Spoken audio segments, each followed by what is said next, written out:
నీకైనా నచ్చితే అంతే చాలు, తిను. సీత, ఏమిటమ్మా ఇది?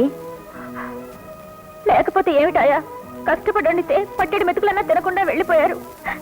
నేనేం చేశాను ఆయనకంత కోపం? ఆయన అలా తినకుండా వెళ్ళిపోయాక నాకు మాత్రం ఎలా సహిస్తుంది? బాగుందమ్మా కథ. నిండు గర్భిణివి, నువ్వు పస్తుండకూడదని అతను అలా నాటకం ఆడాడు. నీ మొగుడు భోజనం చేయకుండా వెళ్ళిపోయాడని నువ్వు పస్తున్నావు. నీ కాపురం చూస్తుంటే నాకు చూడముచ్చటగా ఉంది. ఆ యముడు నా కోసం భోజనం చేయలేదా? యముడు గిముడని మర్యాద లేకుండా మాట్లాడుతున్నావు. మా మధ్య మర్యాదలేంది? నా కోపం వచ్చినా ప్రేమ వచ్చినా నా మొగుడు అట్టాగా పిలుచుకుంటా. నీకేనంట?